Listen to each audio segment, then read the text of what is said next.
Fort Collins police have arrested a 55-year-old man accused of shooting at least a dozen cars with a BB gun.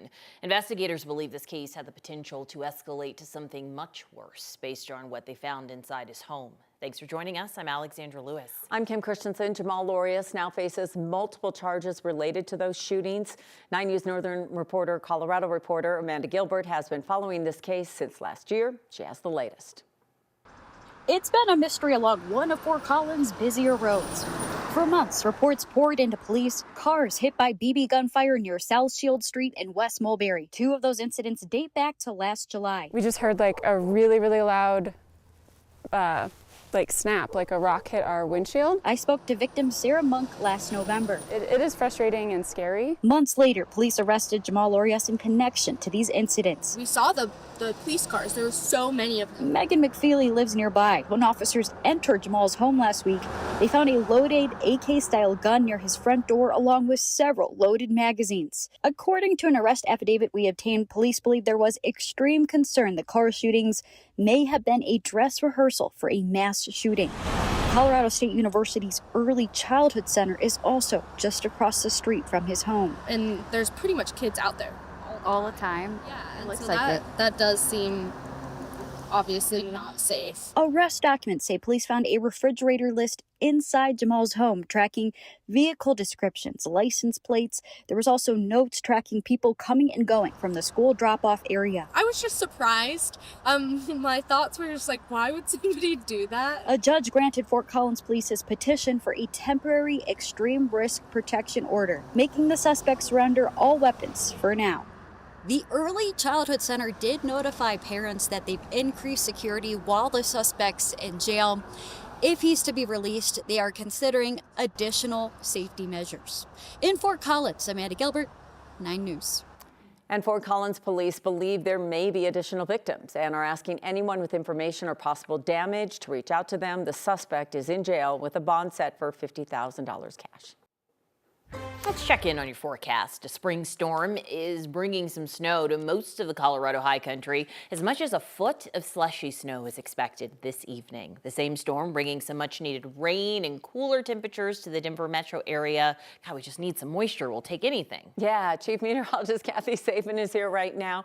Whatever it is, we'll take it. It's like if we kind of need a shower, just like you bathe shower. Right? The air needs a shower. Yes, it's so nice not to be talking about fire weather, Kim. And even driving into work today from the South Metro area, I drove through rain showers. Our Corey Reppenhagen is out by DIA. He's reported a little thunder, a little bit of rain, and in the mountains it's snow. A spring-like sky across southern Colorado. We've had some moderate rain and wind, but also that snow, which continues across the Continental Divide in a cool afternoon. Temperatures in Denver today in the 50s with mountain temperatures in the 40s this afternoon.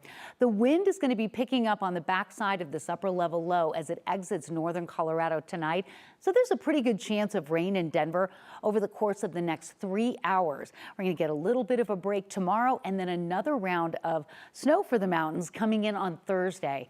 Look at the snow in the mountains on the radar now. There's also a bit of lightning. That's kind of cool to see. Thunder snow, and we're seeing some showers tracking from the southwest to the northeast, and some of those showers north around Erie and Longmont and the Broomfield area. We've had some heavier showers, and that activity will be settling into the metro area as the evening drive here gets underway.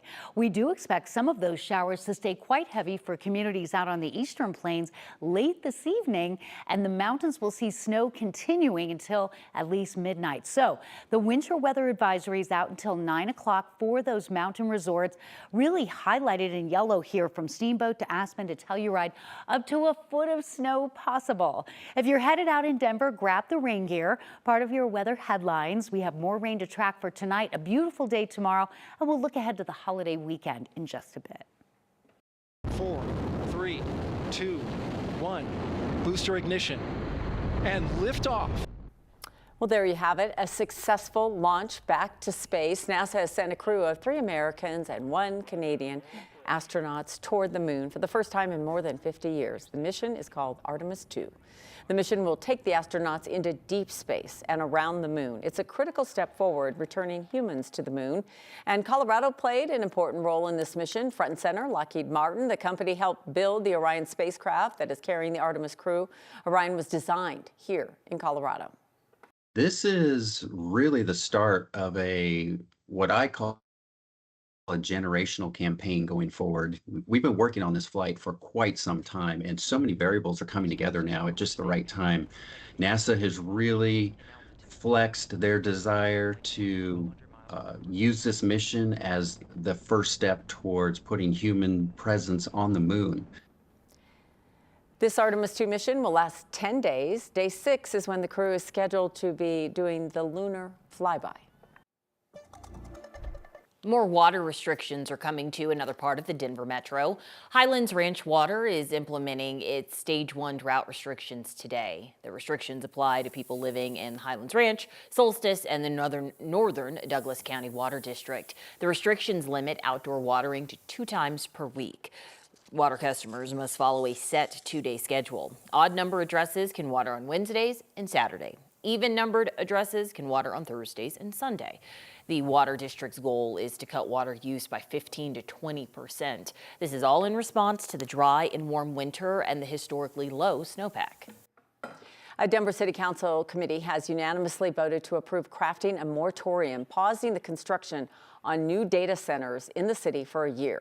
The city says that moratorium has been in place informally for about a month. The vote means that the full council will take it up later this month with a hearing in May. If the proposal passes, a working group would be convened to help draft new city regulations for data centers and address the potential harms.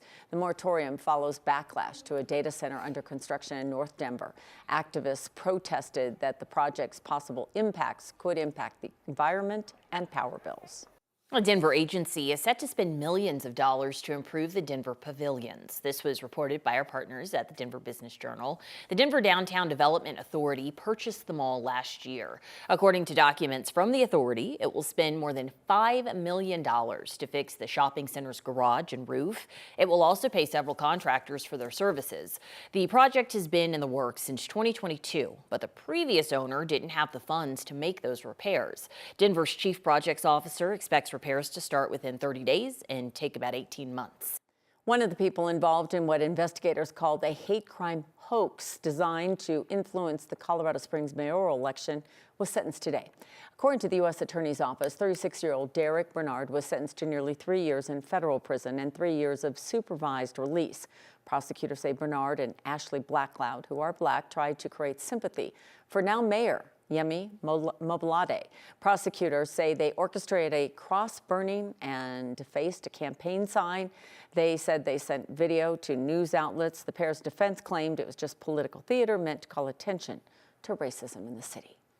If you drive in northern Colorado, this is your final warning. If you're caught speeding through a work zone on I-25, you will be fined. CDOT will start sending out $75 fines for people caught speeding on I-25 between Meade and Berthoud. Up until now, the agency has been giving people warnings. CDOT says it sent more than 16,000 warnings for the month of March. That resulted in a 90% reduction in speeding. The agency is using an automated vehicle identification system. Those are cameras that targets people who are coming into the work zone and exiting one. CDOT says work zones particularly are vulnerable for injuries. You have workers who are directly adjacent to traveling lanes on the interstate. You have new traffic configurations. You have narrower shoulders, sometimes narrower lanes. So as you are speeding through the area, you're not able to navigate that as easily as you could if it was just in a normal configuration. CDOT is planning to expand the program to school zones.